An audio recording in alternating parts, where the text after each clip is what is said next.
제가 마태복음 5장 저희 이제 올 한 해 이제 주제가 되는 말씀을 가지고 설교를 2번 한다고 말씀드렸는데 오늘까지 이제 3번째 설교입니다. 이어지는 설교고요.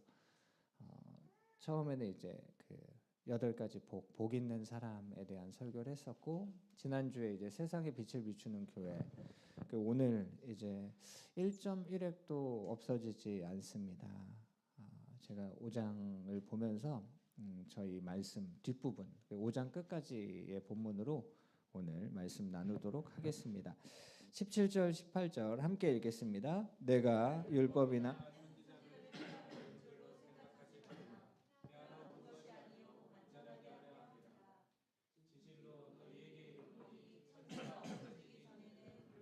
1.1핵도 결코 없어지지 아니하고 다 이루리라. 아멘.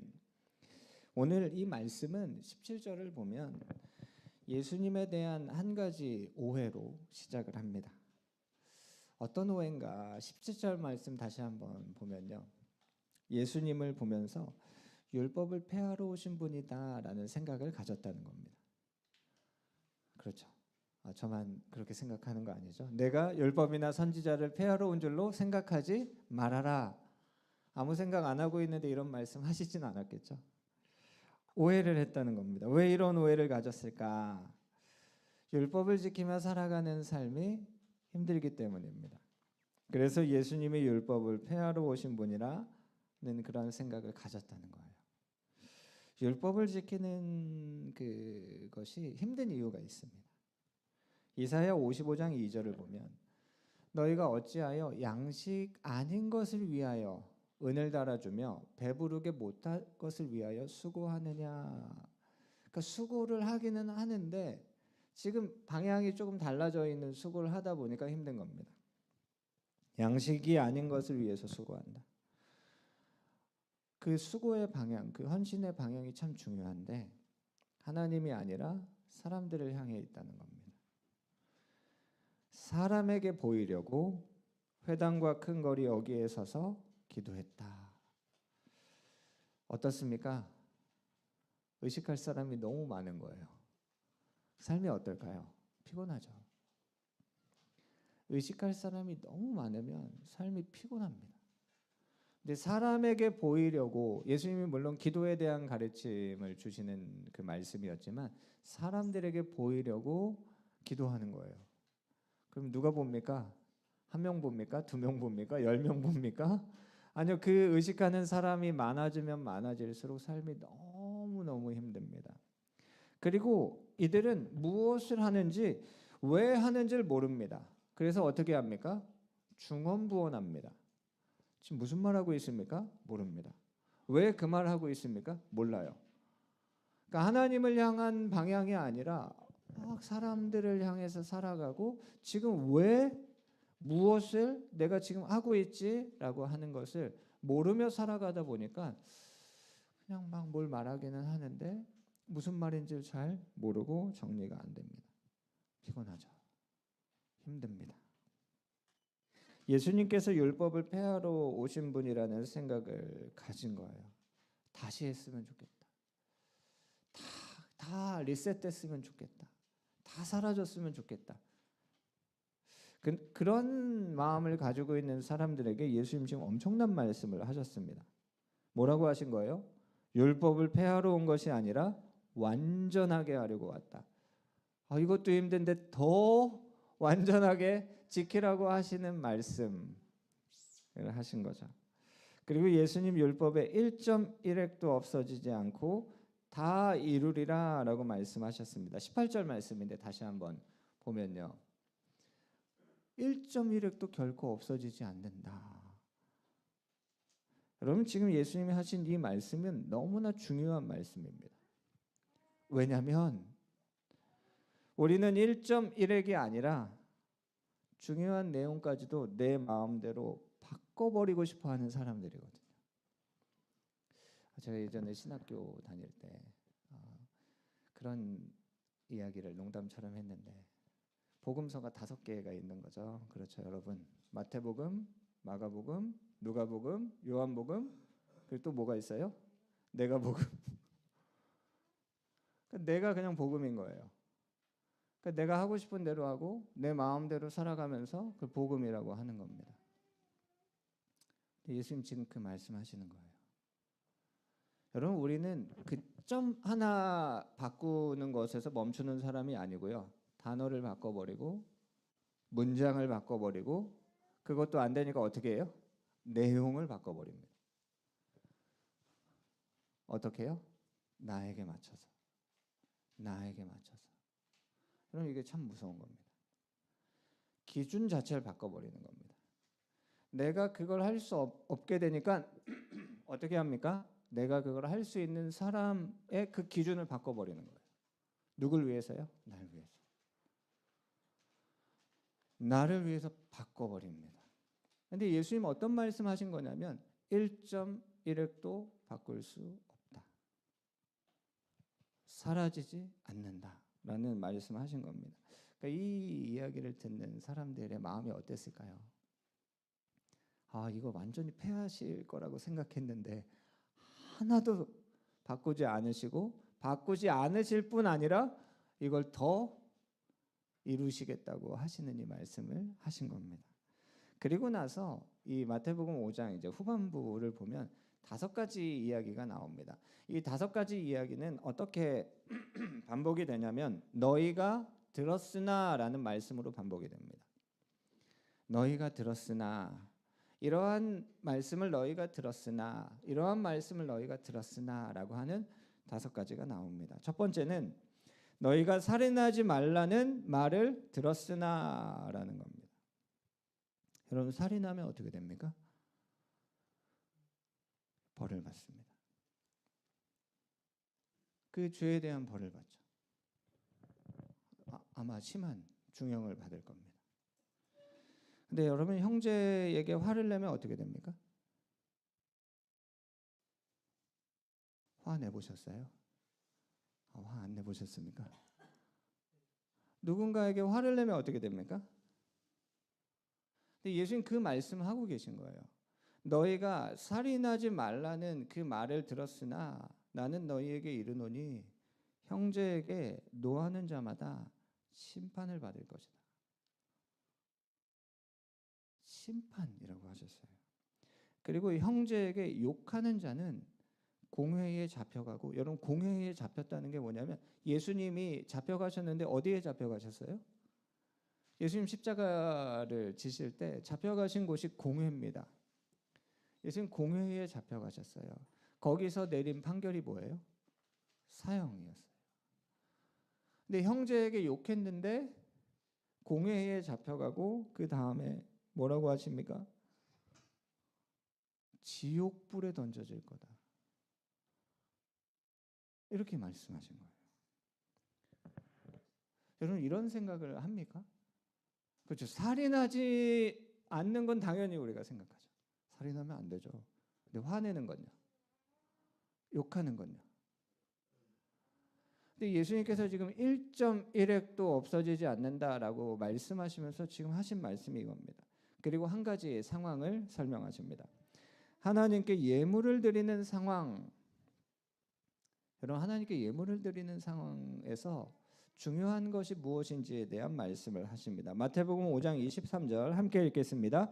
그러므로 예물을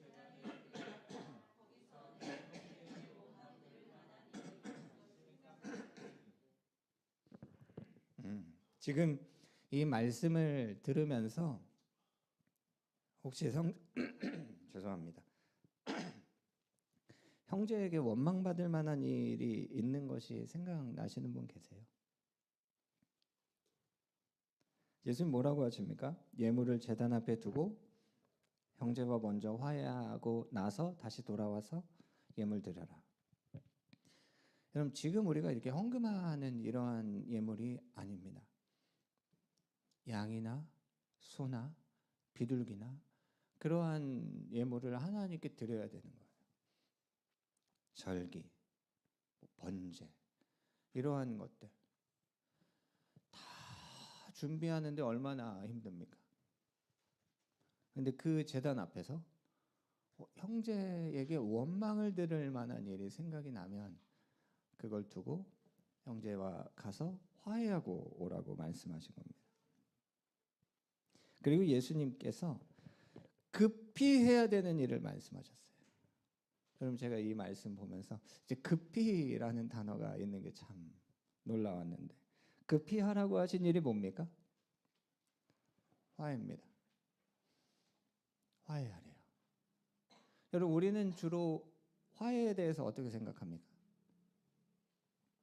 기회가 있겠지. 그것보다 더 심하면 화해하기 싫어가 먼저일 수도 있고요. 근데 저도 이 화해, 용서에 대한 설교를 한 적이 있어서 기억하시는 분들 계실 겁니다. 그런데 오늘 예수님께서 하신 말씀이 뭐냐면, 너희가 급히 행해야 되는 일이 있는데 그것이 무엇이냐면 형제와 화해하는 것이다. 때가 있겠지, 기회가 있겠지, 언젠가 그러한 기회가 찾아오면 그때 내가 해야지라고 생각하는 게 우리의 생각인데요. 예수님은 급히 하라고 합니다. 급히. 여러분, 급한 일 있으시죠? 급한 일은 어떻게 처리하십니까? 그렇죠. 급하게 처리합니다. 급한 일을 언젠가 때가 기회가 있겠지 이렇게 처리하는 사람은 없습니다. 근데 예수님 지금 얘기하시는 급한 일이 뭐냐면 화해하라는 거예요. 형제와. 그가 너를 고발하면 큰일이 일어난다 라고 지금 말씀하고 계신 겁니다. 두 번째 하신 말씀이 뭐냐면, 너희가 간음하지 말라는 말을 들었으나 라는 말씀이에요. 여러분, 이 자리에 간음하며 살아가는 분 계십니까?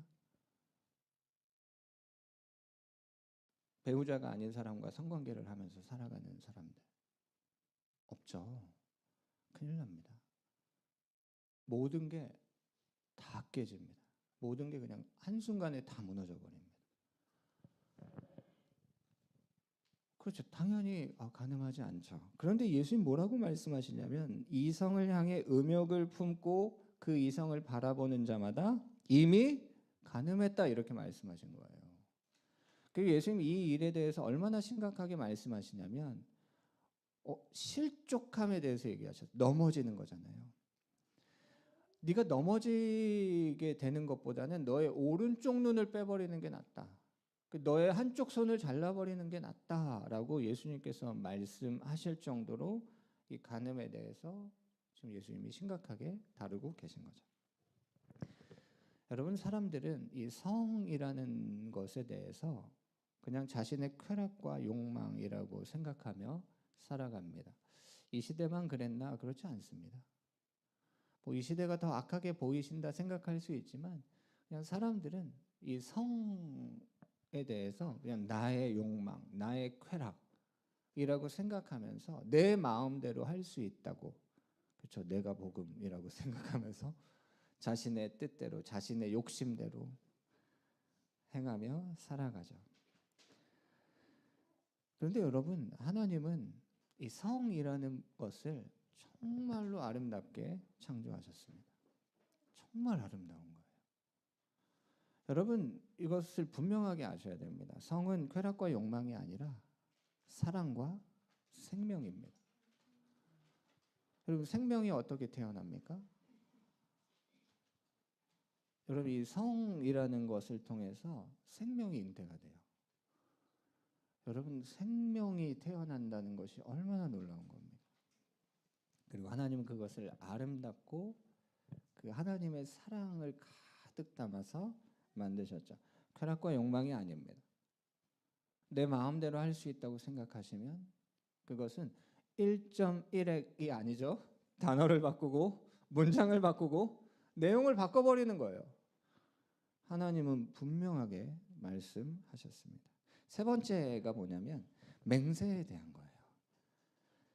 헛 맹세하지 말고 네가 맹세한 것은 반드시 주님께 지켜라 라고 하시는 말씀하셨어요. 혹시 여러분들 중에 아직도 내가 그때 주님께 서원했던 그 내용이 있는데 라고 하면서 여기에서 계속 무언가 이렇게 걸려 계신 분들 계십니까? 혹시 주님, 제가 주를 위한 사역자가 되겠습니다 이런 거 하신 적 있어요? 꼭 기억하시기 바랍니다.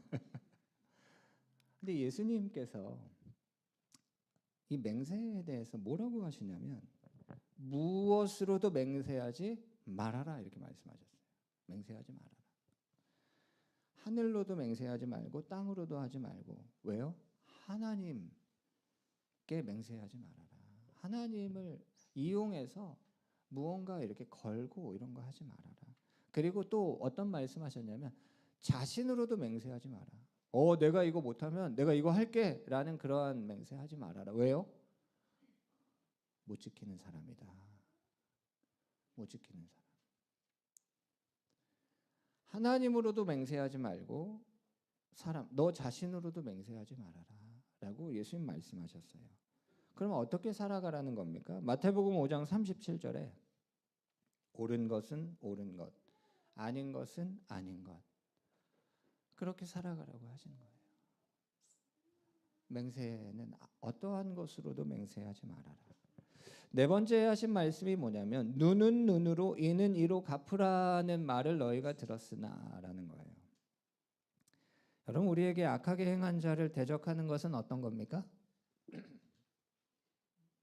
당연한 겁니다. 아닙니까? 목사님 왜 당연하다고 하지? 라고 의심하십니까? 여러분, 나에게, 우리에게, 우리 가족에게, 우리 자녀에게 누가 악하게 행했으면 그 사람을 어떻게 대해야 됩니까? 악하게 대해야죠. 그게 너무너무 당연한 겁니다. 그래서 어떻게 하라는 거예요? 눈은 눈으로, 이는 이로. 누군가가 내 이빨을 깨트렸으면 나도 그 사람 이빨을 깨트리라는 겁니다. 누군가가 내 눈에 상처를 냈으면 나도 그 사람 눈에 상처를 내라는 겁니다. 이게 그 출애굽한 이스라엘 백성들에게 주셨던 말씀이거든요. 그런데 예수님이 지금 너희가 이걸 들었으나라고 하면서 하신 말씀이 뭐냐면 악한 자를 대적하지 말아라 이렇게 말씀하셨습니다. 그리고 예수님 하시는 말씀이 구체적으로 나옵니다. 어떻게 행해야 될지 이렇게 말씀하십니다. 누구든지 너의 오른쪽 뺨을 치거든 어떻게 하라고 하셨습니까? 왼쪽도 돌려대라. 누군가가 너를 고발하여, 여러분 혹시 고발 당해보셨습니까? 전 아직 안 당해봤는데. 고발을 당하면 얼마나 힘들까요? 경찰서 가서 조사도 받아야 되고 그게 이제 법원으로 넘어가면 막 재판도 다녀야 되고 얼마나 힘듭니까? 근데 누군가가 날 고발해서 속옷을 가지려고 하면 예수님 뭐라고 하십니까? 그에게 겉옷까지 벗어줘라. 그리고 누군가가 오리를 가자고 하면 어떻게 해야 됩니까? 처음 듣는 말씀 아니잖아요. 왜 다 모른 척하세요? 누군가가 너에게 오리를 가자고 하면 심리를 같이 가져라는 거죠. 근데 여러분 이 말씀에서 중요한 부분이 뭐냐면 누군가가 너에게 억지로 오리를 가자고 하면 심리를 같이 가져라는 겁니다. 억지로가 중요하겠죠. 그렇죠. 내가 사랑하는 사람이 오리를 같이 가자고 하면 심리 못 갑니까? 더 가죠. 그 되게 유치한 그 연인들 그 장면 하면 대표적인 게 그거잖아요. 우리 헤어지기 아쉽다. 그래? 내가 너희 집까지 데려다 줄게 하고 둘이 막 가요. 헤어지기 아쉽다. 그래? 그럼 내가 너네 집까지 데려다 줄게. 이렇게 가요. 이렇게 하잖아요. 억지로입니까? 아니에요. 이건 억지로가 아니에요. 근데 지금 예수님 하신 이 말씀에서는 누군가가 너에게 억지로 오리를 같이 가자고 하면 그와 너는 심리를 같이 가져라 라고 말씀하신 겁니다. 구하는 자에게 주고 꾸는 자에게 거절하지 말아라. 이렇게 말씀하신 거예요. 그리고 마지막 다섯 번째 뭐냐면 너의 이웃을 사랑하고 너의 원수를 미워하라. 어떤 말입니까? 너무 당연한 말이죠. 이 말을 너희가 들었으나 이후에 예수님 너무 이상한 말씀하십니다. 그 말씀이 뭐냐면 원수를 사랑하고 너를 박해하는 자를 위해 기도해라. 그러니까 나의 이웃은 누굽니까? 나랑 가깝게 지내고 내가 좋아하고 나랑 친하고 나랑 마음이 맞고 그러한 사람들 사랑하고 원수는 미워하는 것 너무 당연한 말씀인데 너의 원수를 사랑하고 너를 박해하는 자를 위해서 기도해라. 여러분 왜 이렇게 해야 됩니까? 왜요? 이유가 있습니까? 있습니다. 마태복음 5장 45절 함께 읽겠습니다. 이같이 한즉 하늘에 계신 너희 아버지의 아들이 되리니 이는 하나님이 그 해를 악인과 선인에게 비추시며 비를 의로운 자와 불의한 자에게 아멘. 어떻게 보면 이 다섯 가지가 다 그런데요. 이 마지막 부분이 세상의 빛을 비추는 교회가 어떠한 교회인지가 잘 나타나는 거예요. 여러분 왜 어두움 가운데 빛을 비춥니까? 그 원수와 같은 그 어둠에게 왜 우리가 빛을 비춰줘야 됩니까? 여러분 우리가 해야 되는 일 어떤 일이요? 하나님께서 우리에게 행하라고 하신 그 일을 행할 뿐입니다. 아마 여기에 계신 분 중에 한 분은 그 말씀을 뽑으셨을 겁니다.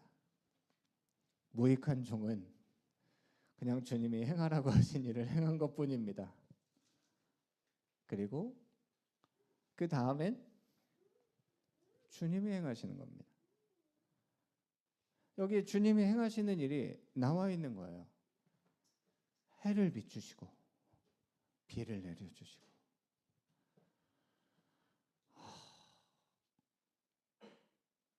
저 악인은 저 불의한 자는 이 혜택을 안 받으면 좋겠는데 다른 사람은 다 구원받아도 되는데 쟤는 지옥 갔으면 좋겠는데 여러분 이러한 마음들이요. 근데 예수님께서 원수를 사랑하고 너를 박해하는 자들을 위해서 기도해라. 그러면 해가 비친다. 그리고 비가 내린다. 누구에게요? 악인과 선인에게, 의로운 자와 불의한 자에게 주님의 은혜가 동일하죠. 동일하게. 이럴 때 억울해하시는 분들에게 다시 한번 기억시켜드리면 우리는 전에 어둠이었죠. 우린 전에 어둠이었어요. 제가 늘 그런 생각이 들 때마다 되뇌이는 게 있습니다. 왜 나는 계속 내가 받는 은혜는 당연하고 저 사람이 받는 은혜는 특별한 은혜라고 생각할까? 여러분 내가 받은 은혜가 특별한 거 없잖아요. 내가 받은 은혜가 특별한 거죠. 여러분 우리는 우리가 행해야 되는 그 일을 행한 것뿐입니다. 주의 말씀을 따라. 그러면 그때 이제 이같이 하면 그때부터 어떠한 일이 우리 앞에 펼쳐집니까? 하나님이 행하시는 일이 펼쳐져요.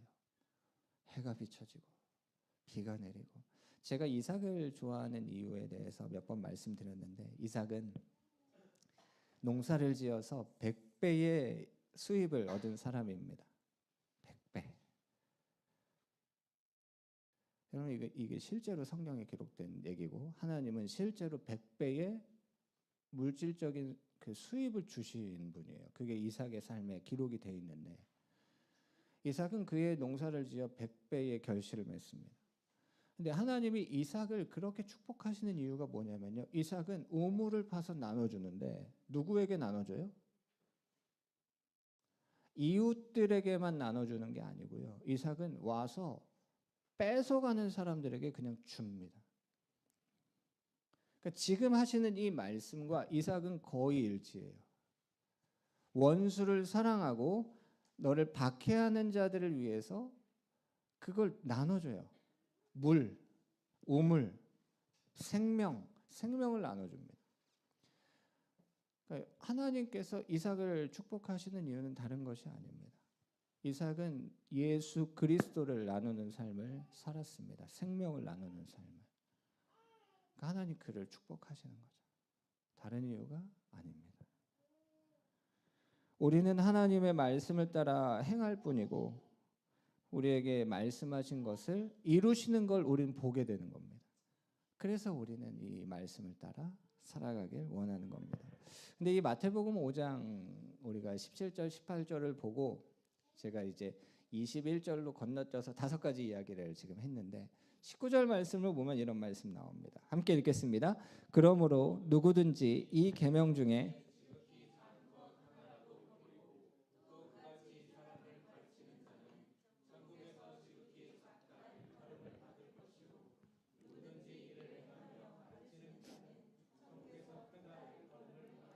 아멘. 이 19절 말씀에는 가르치는 자 2사람이 나옵니다. 그렇죠. 가르치는 자는 이런 말씀이 나오죠. 근데 첫 번째 나온 사람은 누구냐면 1.1핵을 바꾸는 사람이죠. 그리고 단어도 바꾸고 내용도 바꾸고 그냥 다 바꿔버리는 거예요. 기준을 자기한테 맞춰서. 그러니까 이 계명 중에 지극히 작은 것 하나라도 버리고 그렇게 살아가는 사람이죠. 그뿐 아니라 그걸 다른 사람들에게도 가르치는 거예요. 하나님이 그를 작다 말씀하시죠. 어떤 사람인가? 마태복음 7장 21절을 보면 나더러 주여 주여 하는 자마다 다 천국에 들어갈 것이 아니다. 그러니까 하나님의 말씀, 그 뜻을 따라 행하는 삶을 살아야 된다라고 하는 말씀이죠. 말씀을 듣고 행하는 자는 반석 위에 집을 지은 사람이잖아요. 근데 듣고 행하지 않는 사람도 있습니다. 모래 위에 집을 지은 사람이죠. 삶이 무너져 내리게 되는데. 근데 지금 나더러 주여 주여라고 외치는 이 사람들이 있어요. 이 사람들은 예수님을 향해 이렇게 이야기합니다. 들은 대로 살았습니다. 우리가 들은 대로 행하지 않았습니까? 살인하지 말라고 하셔서 살인 안 했고, 간음하지 말라고 해서 간음 안 했고, 제가 언제 들은 걸 지키지 않은 게 있습니까? 라고 말하는 거예요. 우기는 거죠. 주님이 아니라고 하는데 아닙니다. 주님이 틀렸고 제가 맞습니다. 라고 하면서 계속 따집니다. 이들은 이렇게 말합니다. 저 주의 이름으로 살았습니다. 주의 이름으로 살았습니다. 저 선지자로 살았습니다. 저 귀신을 내쫓았습니다. 저 많은 권능을 행하며 살았습니다. 근데 주님이 뭐라고 하시냐면 이들에게 누구세요? 저 주의 이름으로 살았다니까요. 누구냐? 내가 너희를 도무지 알지 못하니 불법을 행하는 자들아 떠나라. 이렇게 말씀하셨어요. 여러분, 이들은 지극히 작은 것 하나를 버리고 행한 것이 아니라 어떻게 했습니까? 주님이 하신 말씀 자체를 버리고 살았던 사람들이에요. 여러분 한번 생각해 보세요. 하나님이 이스라엘 백성들에게 살인하지 말라고 말씀하셨습니다. 왜요?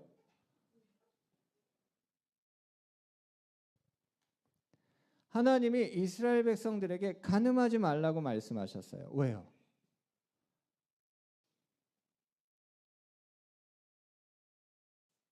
여러분, 이들은 지금 하나님이 말씀하신 그 의미, 그 뜻을 완전히 잃어버렸습니다. 그리고 뭐만 지키면 살아요? 껍데기만 지키면 삽니다. 그리고 주의 이름으로 살았다고 말합니다. 여러분, 지금 너희가 이러한 걸 들었으나 나는 너에게 이렇게 말한다 하면서 예수님이 쭉 설명해 주셨던 거 있죠. 그게 하나님이 그 율법을 주신 이유입니다. 살인하지 말라고 하나님이 말씀하신 이유가 뭐냐면요. 형제와 하나 되고 화해하고 화목하고 살기를 원해서 그 말씀을 주신 거예요. 그런데 어떻게 삽니까? 나 살인 안 했으니까 말씀 나 들은 대로 다 지킨 거잖아요. 마음으로는 분노하고 욕하고 마음으로는 이미 내가 너를 여러 번 죽였다 이러면서 주님 저는 살인하지 않았습니다. 우기는 거죠. 주의 이름으로 살았습니다. 저 선지자입니다. 저 권능을 행하고 있습니다. 저 귀신 내쫓고 있습니다. 완전히 그냥 그 하나님께서 주신 말씀 자체가 사라져 버렸어요. 그냥 껍데기만 남아 있어요. 이들이 누굽니까? 바리새인들이죠. 서기관들. 생명을 잃어버리고 그냥 껍데기만 화려한 삶을 살아가고 있는 사람들. 여러분, 이를 행하며 가르치는 자는 이라고 19절에 나오잖아요. 행하며 가르친다. 여러분, 행하며 가르친다라고 했을 때요, 이제 사도행전 1장 1절이 정말 중요한 말씀인데, 예수님이 어떤 분인지에 대한 여러 말씀들이 있습니다. 그 중에 이 말씀 한번 같이 읽겠습니다. 데오빌로여, 내가 먼저 쓴 글에는 무릇 예수님이 어떤 삶을 살아가셨는지를 설명하는 많은 말씀들 중에 예수님께서 행하시며 가르치셨다. 여러분, 이 말씀은 너무 중요한 말씀입니다. 행하시며 가르치셨다. 여러분, 이 말씀은 우리가 어떤 삶을 살아야 되는지를 보여줍니다. 마태복음 5장 19절도 같은 말씀입니다. 행하며 가르치는 자는 천국에서 큰 자다.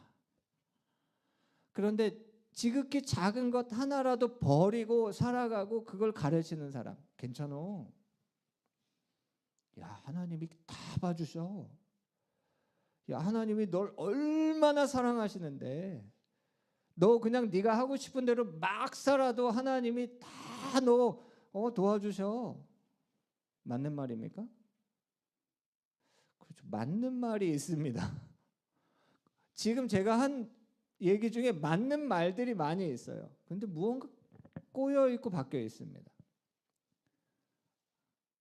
1.1핵도 없어지지 않는다라고 하신 예수님의 이 말씀이 얼마나 중요한지를 여러분 꼭 기억하셔야 됩니다. 왜요? 우리는 점 하나 바꾸는 것에서 멈추지 않습니다. 단어 바꾸고 문장 바꾸고 내용을 바꿉니다. 누가요? 제가 그렇습니다. 우리가 그런 사람들이에요. 이 정도는 괜찮잖아요, 주님. 괜찮잖아요. 저 사랑하신다며요. 라고 하면서 계속 무언가를 바꾸어 가려고 하는, 지극히 작은 것 하나라도 버리고 살아가고, 작은 것만 버리면 다행이죠. 그냥 다 버립니다. 다 버려요. 행하며 가르쳐라.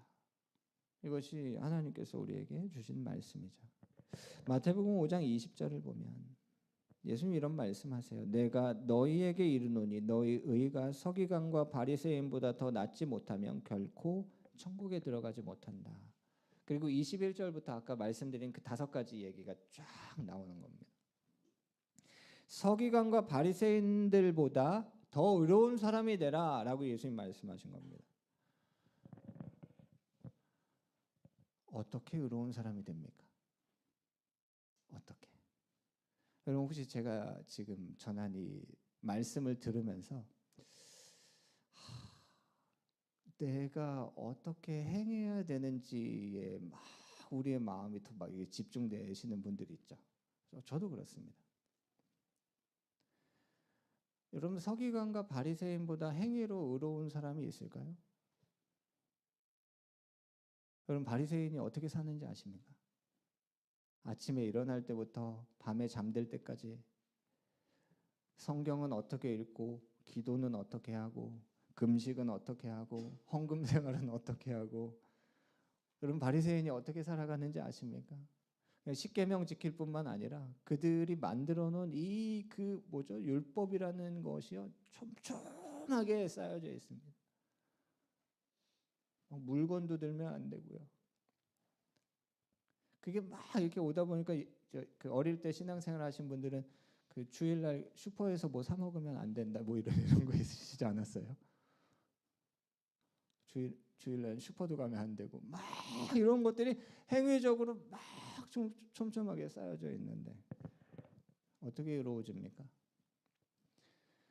여러분 우리가 이 말씀을 들을 때마다 늘 그런 생각을 해요. 저도 그렇고요. 저도 오늘 말씀 보면서 해야 되는 일이 너무 많은 거예요. 화도 내면 안 되고 욕도 하면 안 되고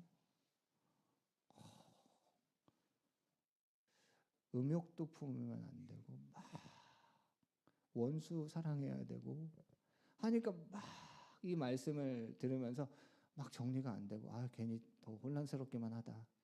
오늘 말씀은 그냥 잊어버리자.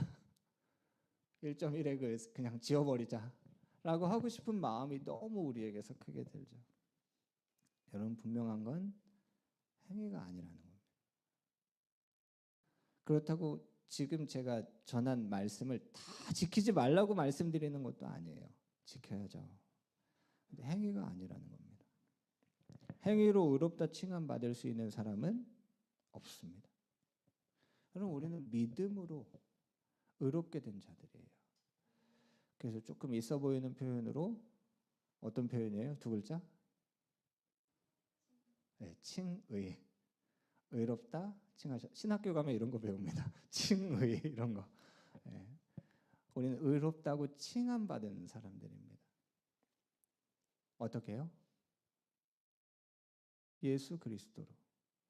여러분 중에 행위로 구원받으신 분 계십니까? 한 명도 없습니다. 여러분 우리 모두는 다 예수 그리스도로 힘입어 예수 그리스도의 공로로 예수님의 십자가의 공로로 예수님의 보혈의 공로로 여러분 우리의 공로는 하나도 없습니다. 근데 예수님이 이 말씀을 하시니까 헷갈린 거죠. 의로워져야 된다. 누구보다 서기관과 바리새인들보다 의로워져야 된다 하시고 막 얘기하신 게 살인하지 말라, 간음하지 말라 막 이런 말씀들을 하시니까 막 마음이 더 복잡해지는 거죠. 예수님이 이런 말씀하셨어요. 나를 사랑하는 사람을 사랑하면 무슨 상이 있냐? 너의 형제에게만 무난하면 예수님을 믿지 않는 사람들보다 네가 더 나은 게 무엇이냐? 여러분 이거 제가 한 질문이 아니라 예수님 하신 질문이에요. 예수님이 이렇게 말씀하신 거예요. 하나님을 믿지 않는 사람들도요. 자기 형제들 무난하고 나를 사랑해주는 사람을 사랑합니다. 그와 똑같이 살아가면 무슨 상이 있냐라고 예수님 말씀하신 겁니다. 그리고 마태복음 5장의 가장 마지막 40절에 이런 말씀하십니다. 그러므로 하늘에 계신 너희 아버지의 온전하심과 같이 너희도 온전해라. 옆에 분에게 한번 조용하게 한번 물어보세요. 온전하게 살고 있죠? 온전하게. 왜 안 물어보세요? 물어보세요. 네. 온전하게, 완전하게 살고 계십니까? 여러분 성경을 읽으며 고민이 되는 몇 가지의 말씀이 있는데 그 중에 또 어떤 말씀이 있냐면 하나님께서 내가 거룩하니 너희도 거룩해라. 한번 또 물어보세요. 거룩하게 살고 있죠? 거룩하게 살고 계십니까? 그러니까 이러한 말씀을 들을 때마다 계속 우리의 습관이 뭐냐면 내 행위 쪽으로 막 간다는 거예요. 그러면 어떻게 대답합니까?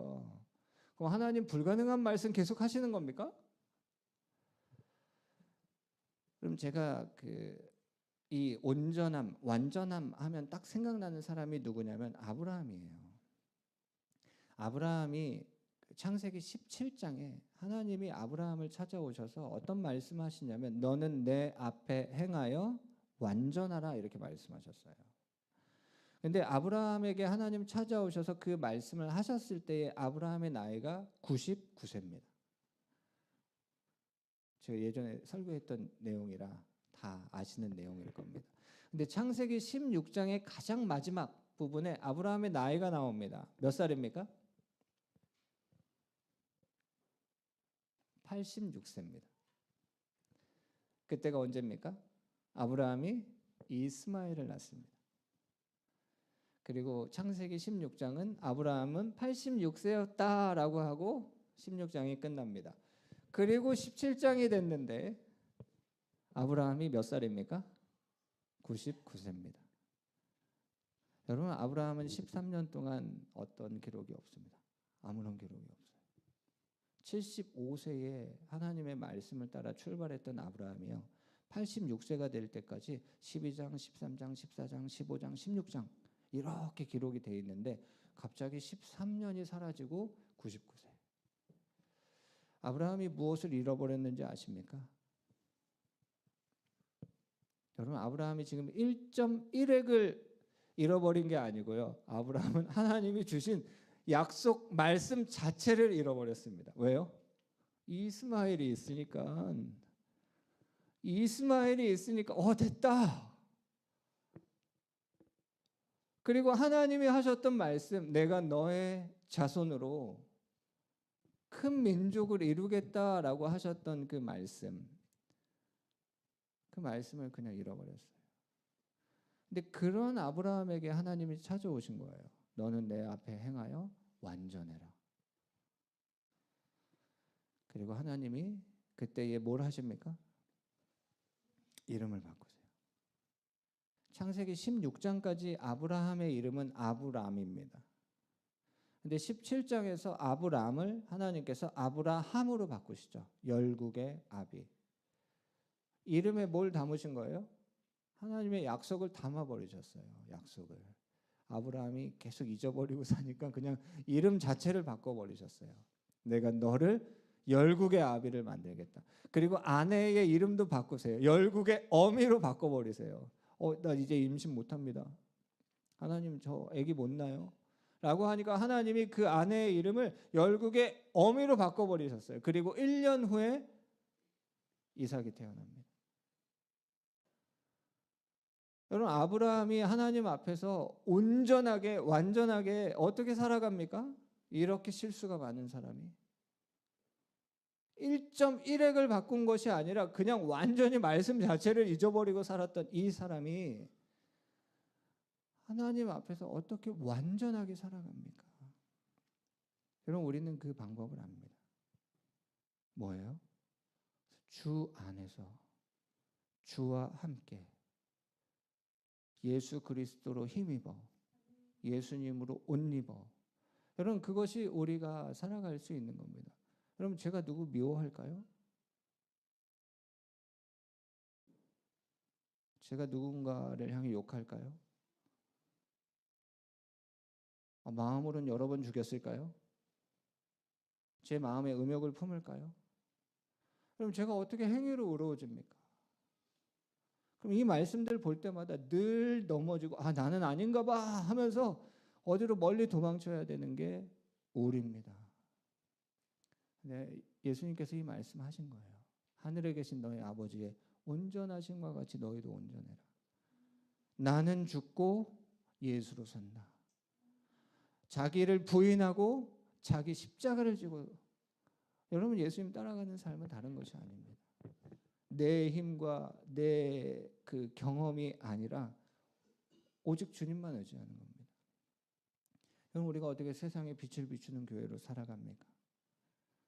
그래도 내가 신앙생활 좀 이 정도 했으면 그래도 내가 명색이 목사인데 빛을 잘 비출 수 있지 않을까? 아닙니다. 우리는 오해하고 살아가요. 1.1획 괜찮겠지?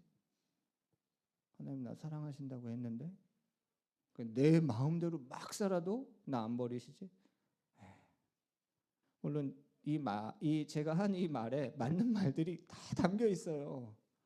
그런데 내 마음대로 다 바꿔버리는 거예요. 계속. 그리고 그걸 어떻게 합니까? 나만 그렇게 사는 게 아니라 우리 아이들에게 가르쳐요. 괜찮아. 그래도 돼. 그래도 하나님이 너 사랑하셔. 천국에서 지극히 작은 자다. 그런데 행하며 가르치는 자는 천국에서 큰 자다. 여러분, 1.1획도 없어지지 않습니다. 이 말씀을 우리가 올 한 해 붙잡았으면 좋겠어요. 우리는 빛이죠. 우리는 빛입니다. 세상의 빛이에요.